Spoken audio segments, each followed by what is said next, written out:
இன்றைக்கும் பிரியமானவர்களே, சாத்தானுடைய சகலவிதமான தந்திரங்களையும் அவனுடைய வல்லமைகளையும் அதை எப்படி முறியடிப்பது என்பதை பற்றியும் நாம் பார்ப்போம். சாத்தான் சிலுவையில் தோற்று போனவன். அவன் தலையை என் தேவன் சிலுவையில் நசுக்கி விட்டார். ஆம், ஆனாலும் கூட அவன் இன்றைக்கும் ஒவ்வொரு குடும்பத்திலையும், தேவனுடைய பிள்ளைகள் குடும்பத்தில் கூட அவன் தந்திரங்களை உண்டு பண்ணுகிறான். பிரியமானவர்களே, இயேசு கிறிஸ்து அவரையே தந்திரமாக போய் சோதனை பண்ணுறான். எப்படி? தேவன் கர்த்தராகிய இயேசு கிறிஸ்து ஞானஸ்நானம் எடுத்து அவர் கரையில் வரும்போது ஆவியானவர் புறாவை போல் அவர் மேல் இறங்கினார் என்று வேதத்தில் பார்க்கிறோம். அவர் உடனே 40 நாட்கள் இரவும் பகலும் புசியாமலும் குடியாமலும் இருந்து, இன்றைக்கி நம்மளாம் ஃபாஸ்டிங் ப்ரேயர் பண்ணால் குடிச்சுக்கிடுறோம். சில ஃபாஸ்டிங் ப்ரேயரில் பார்த்தா ஒரு பெரிய ஜக்கில் ஜூஸ் எடுத்துகிட்டு வருவாங்க. ஏன்னா டயர்டாகாமல் குடிச்சிக்கிறதுக்கு. தண்ணி அவங்கவுங்க சரீரத்தை பொறுத்து அவங்கவுங்களோட விருப்பம் அது. ஆனால் தேவன் புசியாமல் குடியாமல் 40 நாட்கள் இரவும் பகலும் அவர் தேவனிடத்தில் உபவாச ஜெபம் பண்ணினார். ஆனால் அது முடிந்த உடனே வர்றான் சோதனைக்காரன் பிசாசு. வந்து என்ன சொல்கிறான்? இந்த கல்லுகளை அப்பமாகும்படி சொல்லும். ஏன்னா அவனுக்கு தெரியுது, இயேசு கிறிஸ்து சொன்னால் அது நடக்கும். அல்லேலூயா. சாத்தானுக்கு கூட பாருங்களேன், எல்லாம் தெரியும். ஆண்டவர் சொன்னால் அது நடக்கும். அப்போ இயேசு கிறிஸ்து சொல்கிறாரு, மனிதன் அப்பத்தினால் மாத்திரமல்ல, தேவனுடைய வாயிலிருந்து புறப்படுகிற ஒவ்வொரு வார்த்தையினாலும் பிழைப்பான் என்று எழுதியிருக்கிறதே என்று சொல்லுகிறார். நம்ம கூட அதை உடனே அந்த பசி, அவருக்கு பசி உண்டாயிற்று அப்படின்னு எழுதியிருக்கு 40 நாள் முடித்த உடனே. அப்போ அந்த பசி நேரத்தில் வந்து அவன் என்ன சொல்கிறான் பார், இதை அப்பமாக மாற்று. நம்மளாக இருந்தால் என்ன சொல்லுவோம்? சரி கொண்டா அப்படின்னு அதை கல்லை வாங்கி அப்பமாக்கிட்டு அதை வாயில் போட்டு தின்னும் காட்டிடுவோம். ஆனால் தேவன், நம் வல்லமையின் தேவன், கர்த்தருடைய வசனத்தினால் அவனை ஜெயிக்கிறார். அப்போது அவன் சொல்கிறான், உன் கால் கல்லில் இடராதபடி நான் உன்னை கரங்களில் ஏந்துவேன்னு சொல்லியிருக்கேன், வேதத்தில் எழுதியிருக்கேன். நீ மேலேருந்து கீழே குதி, கர்த்தர் உன்னை கரங்களில் ஏந்து வரான் பார்ப்போன்னு சொல்கிறான். அப்போ தேவன் அப்போ இயேசு சொல்லுகிறார், உன் தேவனாகிய கர்த்தரை பரீட்சை பாராதிருப்பாயாக என்று எழுதியிருக்கிறதே. ஹல்லேலூயா. அப்போ அவன் சொல்கிறான், இவரை வேறு எதுனாலும் ஜெயிக்க முடியாது போல், சரி அதிகாரத்தையும் பதவியும் கொடுத்து இவரை ஏமாற்றுவோன்னு சொல்லிட்டு என்ன சொல்கிறான், எல்லாவற்றையும் இவரை அந்த மலை உச்சிக்கு கூட்டிகிட்டு போயிட்டு, இது எல்லாத்தையும் பார், இது எல்லாம் எனக்குத்தான் அதிகாரம் கொடுத்துருக்கு.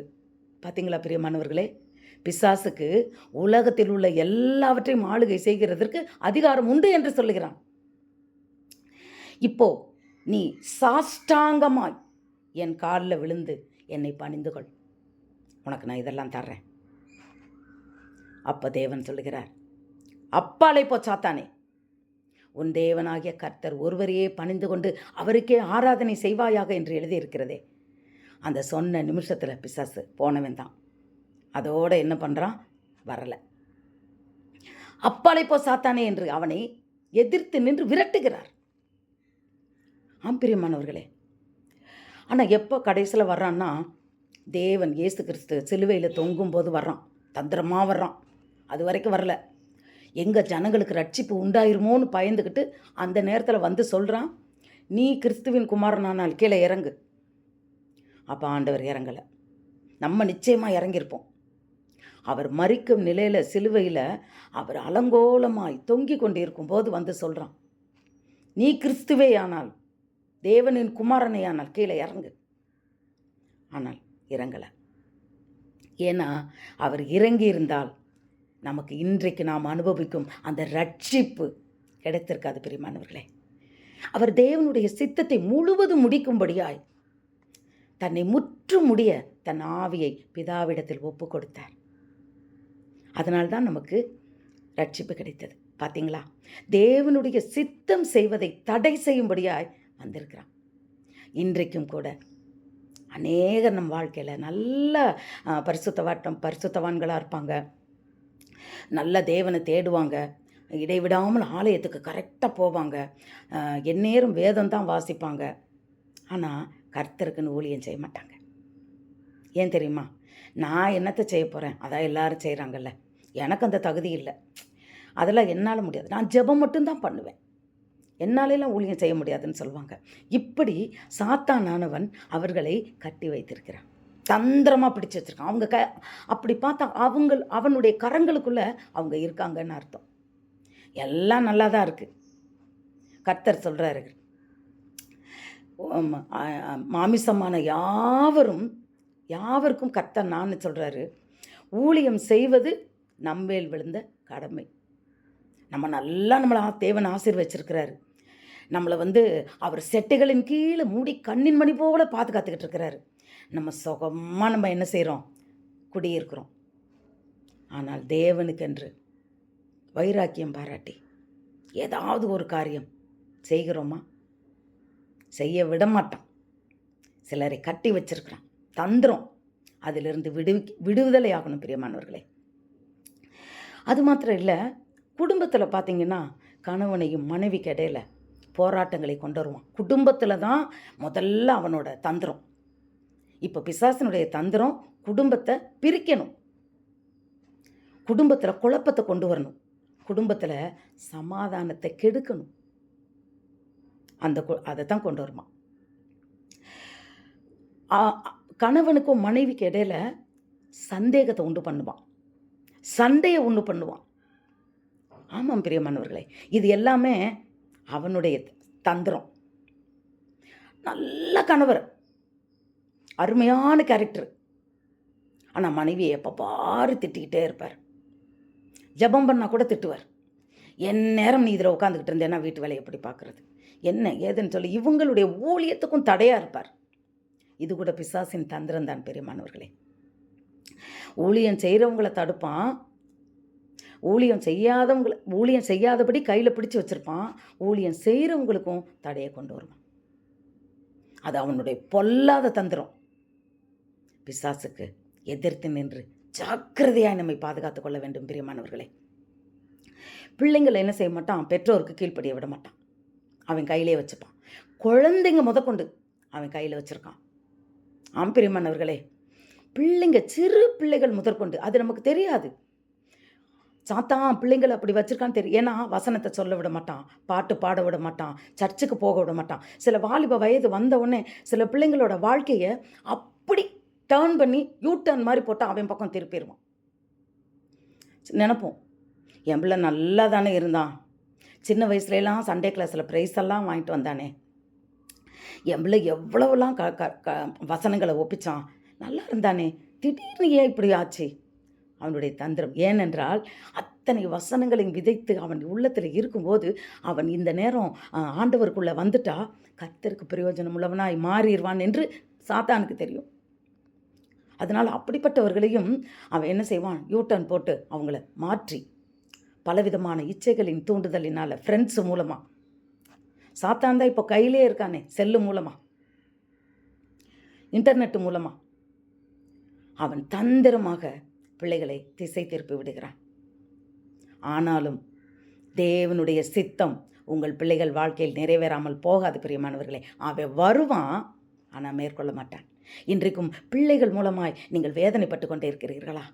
ஐயோ, என் பிள்ளை இன்னும் மாறணுமே, என் பிள்ளை மனம் திரும்பலையே, என் பிள்ளை என்னைக்கு கர்த்தர் இடத்துல மனம் திரும்புவான், ஐயோ இவ்வளோ கஷ்டம் கொடுக்குறானே. அதாவது நல்ல குடும்பத்தில் கூட அந்த பிள்ளைகள் செய்கிற சில செயல்களோட அவங்க படுற பெற்றோர் வெளியேயும் சொல்ல முடியாது.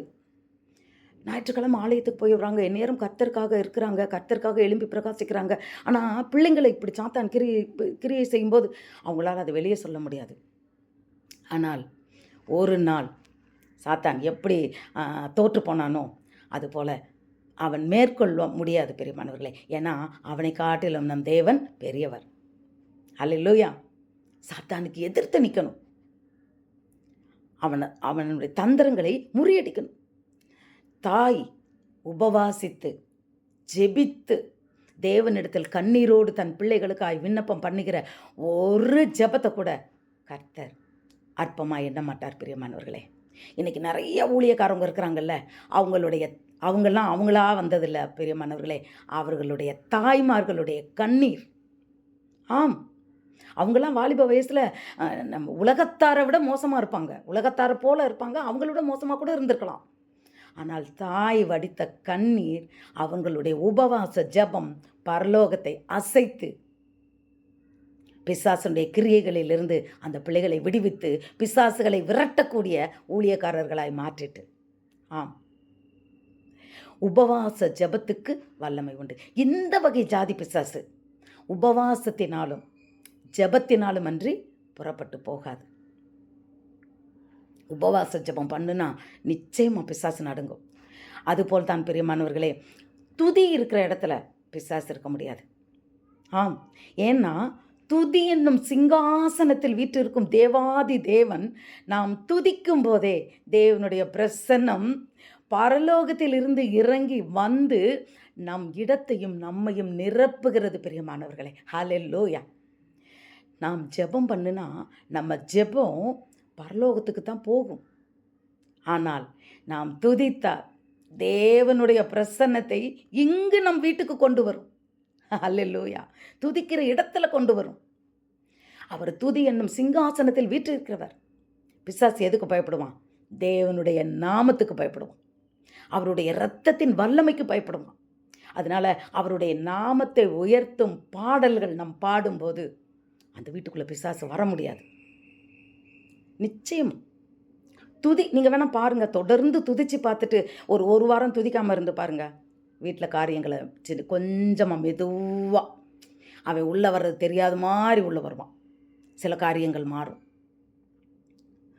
துதிக்கிற வீட்டில் தேவ பிரசன்னம் எப்பொழுதும் காணப்படும். பிரியமானவர்களே, துதிக்கு சாத்தான் பயப்படுவான்.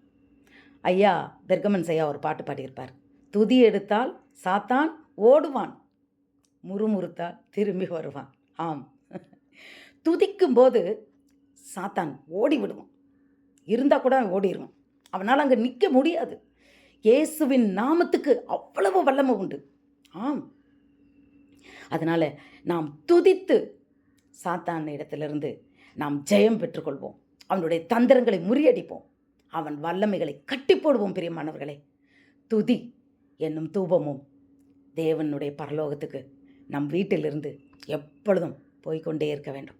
நம் மனதில் தேவனுக்கு அவருடைய நாமத்தை உயர்த்தி கொண்டே இருக்க வேண்டும்.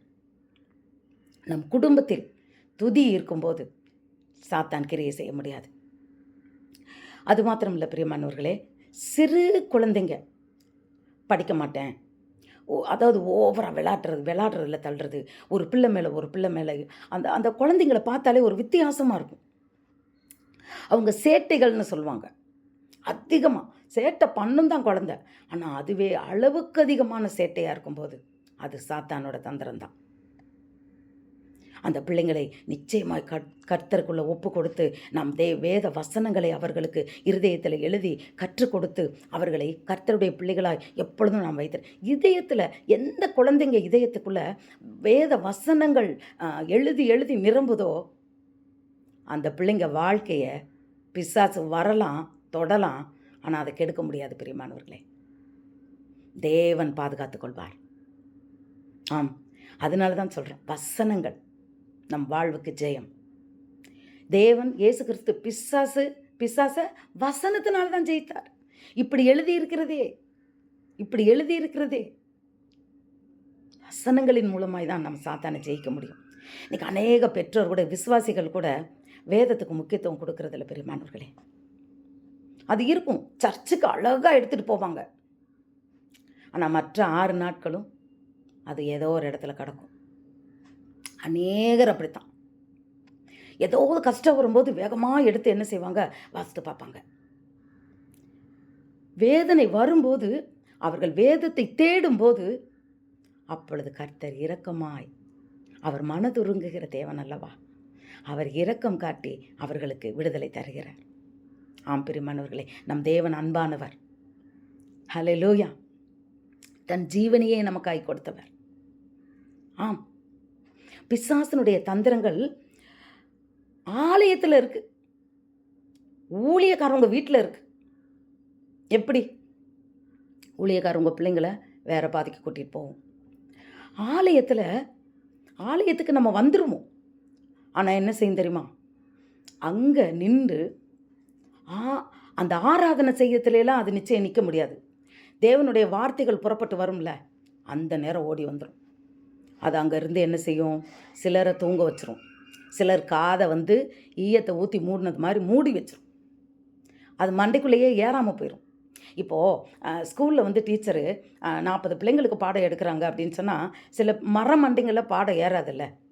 அதே போல் எவ்வளோ தான் சொல்லிக் கொடுத்தாலும் ஏறாது. அதை போல் அந்த மண்டையை மழுங்க வச்சிருவான், மூளையை மழுங்க வச்சிருவான். அது பிசாசனுடைய தந்திரம். எத்தனை முறை அவங்க அந்த வசனங்களை சொன்னாலும் அவங்களுக்கு அது விளங்காது. பிரியமானவர்களே, என்ன சொல்கிறாங்க? ஊழியம் செய்வது யாவர் மேலும் விழுந்த கடமை. நம் தேவன் நமக்காய் ஜீவனை கொடுத்தவர். அவக்காய் நாம் ஏதாவது செய்ய வேண்டும். எழுப்புதல் நம் பங்கு என்ன என்று தான் ஒவ்வொரு வாரமும் பிரசங்கம் தேவன் பேசுகிறார், ஊழியக்காரங்க மூலமாக பேசுகிறார். ஆனால் அது பிசாசு காது கொடுத்து கேட்க விட மாட்டான். அப்படி அதை என்ன பண்ணுவான்? மறைச்சிருவான். ஆனால் நமக்கு பிரியமான வார்த்தைகள் வரும்போது மட்டும் நம்ம சந்தோஷமாக இருக்கு, காதில் கேட்குறோம். ஆனால் அவனுக்கு தேவையான அந்த முக்கியமான காரியங்கள் வரும்போது அவன் மூடி வச்சிடறான், நம்மளே அதை கேட்க விடுறதில்ல. அதுபோல் எழுப்புதல் உண்டாகாமல் இருக்கும்படியாய் அநேக சர்ச்சில் அவனுடைய கிரியைகள் இருக்கிறது. பிரியமானவர்களே, சர்ச்சில் பார்த்தா ஜனங்கள் ஆயிரக்கணக்கில் இல்லை, அதிகமாக இருக்கிறாங்க. ஆனால் கிறிஸ்துவுக்கு என்று எழும்பி பிரகாசிக்கும்படியாய் ஒப்பு கொடுத்த ஜனங்கள் வெகு சிலர். ஏன்னா மீதியெல்லாம் அவன் கட்டுப்பாட்டில் இருக்கு, விட மாட்டான். ஏதோ ஒரு சாக்குப்போக்கு சொல்ல வைப்பான். அவன் சாக்குப்போக்கு சொல்ல வச்சு உட்கார வச்சிருவான். ஆம் பிரியமானவர்களே, ஊழியத்திலையும் கூட ஆரம்பத்தில் ஊழியக்காரர்கள் வாழ்க்கையில் ஒரு மனமடிவு உண்டாகும்படியாய் அவன் கொண்டு வந்துடுவான். ஆரம்பத்தில் அவங்க ரொம்ப நல்லா ஊழியம் பண்ணுவாங்க. போய்கிட்டே இருக்கும்போது, அருமையாய் போய்கிட்டு இருக்கும்போது ஏதாவது பிரச்சனைகளை அது இதுன்னு அவங்க மேலே கொண்டு என்ன செய்வான்? அவர்களை மனமடிவு உண்டாக்கி அந்த ஊழியத்தில் இருந்து அவர்களை விலக்க பார்ப்பான். அப்படி நினைக்கிற நிறைய பேர் ஆரம்பம் ரொம்ப வேகமாக போய்கிட்டு இருக்கோம். ஆனால் இடையிலையே என்னமோ தெரியல பிரதர், ஊழியம் நீங்கள் ஆரம்பிச்சிங்களே, என்னாச்சு? ஆரம்பித்தேன் பிரதர், அது தேவனுக்கு சித்தமில்லை போலவா, அது அப்படியே முடிஞ்சிருச்சுன்னு இவங்க சொல்லிக்கிடுவாங்க. அது சாத்தானுடைய தந்திரம். ஊழியம் செய்வது கர்த்தருக்கு பிரியம். ஹல்லேலூயா. ஆம் பிரியமானவர்களே, இன்றைக்கும் கூட பிசாசனுடைய தந்திரங்களை நாம் ஜெயிக்கும்படியாய் கர்த்தர் நம்மோடு பேசிக்கொண்டே இருக்கிறார். நம்ம குடும்பங்களில், நம்ம பிள்ளைங்க வாழ்க்கையில் அவன் தடையை கொண்டு வராதபடிக்கு, அவன் தந்திரங்கள் தோற்று போகும்படியாய் தேவ சமூகத்தில் இரவும் பகலும் கர்த்தருடைய வேதத்தில் பிரியமாயிருந்து இரவும் பகலும் தியானிக்கிறவன் பாக்கியவான். அவன் செய்வதெல்லாம் வாய்க்கும். ஆம் பிரியமானவர்களே, இரவும் பகலும் வேதத்தை தியானிக்கணும். அந்த குடும்பத்துக்குள்ளே சாத்தான் வந்தாலும் ஜெயிக்க முடியாது. ஹல்லேலூயா. ஆண்டவர் சொல்லுகிறார், நீ என் வேதத்தை மறந்தாய், நான் உன் பிள்ளைகளை மறந்து விடுவேன்றார். ஹல்லேலூயா. தேவன் நம் பிள்ளைகளை மறந்துட்டார்னா நம்ம என்ன செய்வோம்? நீ என் வேதத்தை மறந்தாய். வேதத்தை மறக்கக்கூடாது பிரியமானவர்களே. அவர்கள் எனக்கு முகத்தை அல்ல முதுகை காட்டுகிறார்கள்னு சொல்கிறார். முதுகை காட்டிக்கிட்டு இருக்கும்போது பிசாசு நல்லா தந்திரமாக நம்மளை நல்லா சந்தோஷமாக கொண்டாடுவான். ஆம், சிலருக்கு நல்ல ஐஸ்வர்யத்தையும் இதையும் கொடுத்து கொடுத்து கொடுத்து அவங்கள தேவனிடத்தில் நெருங்க விட மாட்டான், தேவனுடைய சித்தம் செய்ய விட மாட்டான். சிலர் குடும்பத்தில் பார்த்தா நிறைய பணம் சம்பாதிப்பாங்க. ஆனால் அதுக்கு என்ன காரணம்னு தெரியாது. பொத்தல் பையில் போட்டது போல் அந்த காசு எங்கே போகுதுன்னு தெரியாது. வருமானங்கள் பெருகும், நிறையா இருக்கும். ஆனால் எப்படி போச்சுன்னு தெரியாது. கடனில் தான் இருப்பாங்க, கஷ்டத்தில் தான் இருப்பாங்க, பிரச்சனைகளையும் போராட்டத்திலையும் தான் இருப்பாங்க. இதுவும் பிசாசனுடைய தந்திரம் தான் பெரியமானவர்களே. இதை நாம் புரிந்து கொள்ள வேண்டும், ஜாக்கிரதையாய் கையாள வேண்டும். ஆம், இன்னும் முறுமுறுக்க வைப்பான் தேவனை. முறுமுறுத்துட்டா அவன் அவன் ஆளுக இருக்குன்னு அர்த்தம். என்ன நடந்தாலும் யோபுவை போல பிரச்சனை எப்படி வந்தது யோபுக்கு? சாத்தான் தேவனுடைய சந்நிதிக்கு போகிறான். யோபு வாழ்க்கையில் தேவனுடைய சந்நிதியில் போய் நின்று கொண்டு இருக்கிறானா. நீ எங்கே வந்திருக்க சாத்தானே, எங்கிருந்து வர்றன்னு கேட்குறாங்க. தேவன் கேட்குறார். அப்போது சாத்தான் சொல்கிறான், நான் பூமி எங்கும் சுற்றி திரிந்து வருகிறேன். பார்த்தீங்களா, பூமியில் ஒரு இடம் விடாமல் சுற்றி திரிந்து வர்றானா. என் தாசனாகிய யோபின் மீது கண் வைத்தாயோ. பெர்மிஷன் கேட்டு தான் யோபுவை அவன் அவ்வளோ கஷ்டப்படுத்துகிறான்.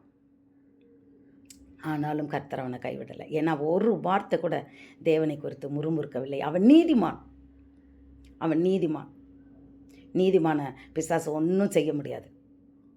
அவன் கடைசியில் 2 மடங்கு ஆசீர்வாதங்களை பெற்றுக்கொண்டான். பெரியமானவர்களே, தேவனுடைய சமூகத்திலேயே சாத்தான் இருக்கிறது உண்மை என்றால் நம் வீட்டில் இருக்க மாட்டானா?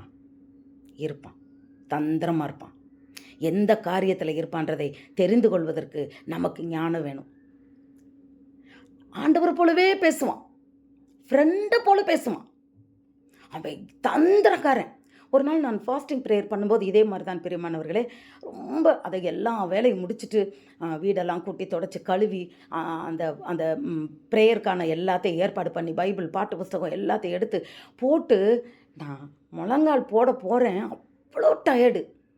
அப்போது காதுக்குள்ளே பிசாசு பேசுகிறான், ஏய் நீ எவ்வளோ டயர்டாக இருக்க பார், இப்போ நீ போய் ஒரு 2 இட்லி, நீ 4 சாப்பிட வேண்டாம், 2 இட்லி சாப்பிட்டு வா. நீ சத்தம் போட்டு தேவனை 1 மணி நேரம் பாடுவேல்ல, அதுக்கு நல்ல பலன் இருக்கும். அப்புறம் வசனம் வாசிக்கணும், ஜெபிக்கணும், இதுக்கெல்லாம் உனக்கு பலன் வேண்டாமா? போ, நல்ல பலனோட பாடலாம், போ, நீ எவ்வளோ டயர்டாக இருக்கன்னா. நானும் எந்திரிச்சு போயிட்டேன் பிரியமானவர்களே.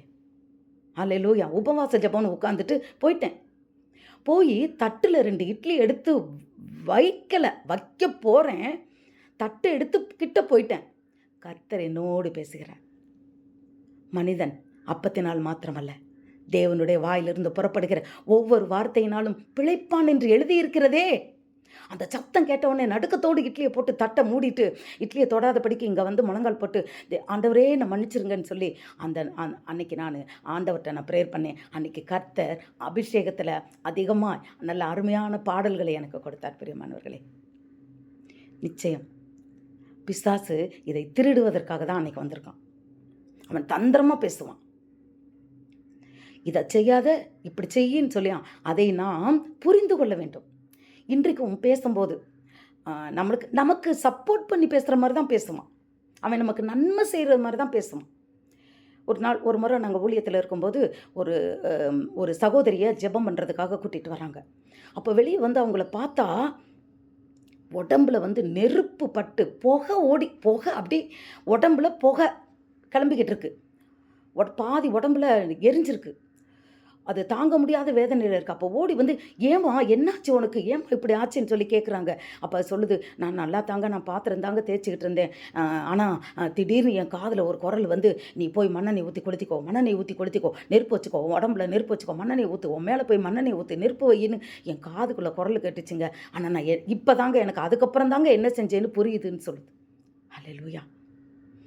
பாருங்க பிரியமானவர்களே, ஒருவரை மரணத்துக்கும் கொண்டு போகிறதுக்கு அவன் வல்லமை படைத்தவன். பிசாசனோட வல்லமையை பார்த்தீங்களா? அந்த சத்தத்தை நாம் தெரிந்து கொள்வதற்கு தேவனுடைய பரிசுத்த ஆவியானவர் நமக்குள்ளே இருக்கணும். பிரியமானவர்களே, தேவனுடைய ஆவியானவர் இருக்கும்போது, வசனம் இருக்கும்போது பிசாசு அவன் வந்தாலும் நம்ம மேற்கொள்ள முடியாது. அவங்க பாருங்கள், யாரோ அவங்களுக்கு தெரியலை. அப்போது கீழ்ப்பாக்க ஆஸ்பத்திரிக்கு நீங்கள் போங்கன்னு சொல்லும்போது அவங்க வழியில் ப்ரேயர் பண்ணிட்டு போயிடலாமே அப்படின்னு சொல்லி வந்தாங்களாம். நாங்கள் அவங்களுக்காக ப்ரேயர் பண்ணி அனுப்பினோம். ஆண்டவரே, இந்த தாயாருக்கு ஜீவனை கொடுத்து ஆசீர்வதிங்கப்பான்னு சொல்லி. நிச்சயமாக அவங்க சுகமாயிட்டு வந்து சாட்சி சொன்னாங்க. அப்போ பிசாசு அவனோட அந்த எடுக்க போனான். ஆனால் அந்த ஜீவனை எடுக்க முடியலை. ஆனால் அவங்க கர்த்தருக்கு சாட்சியாக நின்னாங்க. ஹல்லேலூயா. இப்படித்தான் பிரியமானவர்களே, மரணத்துக்கும் கொண்டு போகிறதுக்கு அவனுக்கு வல்லமை உண்டு. ஆனால் தேவனுடைய பிள்ளைகள் அந்த வல்லமையை நம் தேவனுடைய பிள்ளைகளுக்கு அவனை கட்டுகிற வல்லமை உண்டு. வசனமாகிய பட்டயம், ஆவியாகிய பட்டயம். ஆம், ஒன்று சாத்தானை நம்ம குடும்பத்திலிருந்து வசனத்தின் மூலமாக விரட்டணும், பரிசுத்த ஆவியின் மூலமாக விரட்டணும். ஆவியாகிய பட்டயம், வசனமாகிய பட்டயம், அதை கொண்டு தான் அவனை ஜெயிக்க முடியும். இயேசுவின் இரத்தத்தின் வல்லமை நம்ம குடும்பத்தில் இருக்கணும் பிரியமானவர்களே. அன்றைக்கு பாருங்களேன், எல்லாரையும் கொலை செய்யணும்னு வரும்போது இயேசு கிறிஸ்துவின் இரத்தம் நம்மளை பாதுகாக்கும்படியாய் அன்றைக்கே ஆட்டுக்குட்டியினுடைய ஒரு இரத்தத்தை நிலை வாசல்களை பூசினாங்கன்னு பார்க்குறோம். இன்றைக்கு நம் தேவனுடைய அந்த இரத்தத்தின் வல்லமை நம் குடும்பங்களில் இருக்கும்போது பிசாசு தொட முடியாது. ஆம், சாத்தானுடைய தந்திரங்களை நாம் ஜெயிப்போம். அவனுடைய வல்லமைகளை இயேசுவின் நாமத்தில் முறியடிப்போம். கர்த்தர் உங்களை ஆசீர்வதிப்பாராக. God bless you.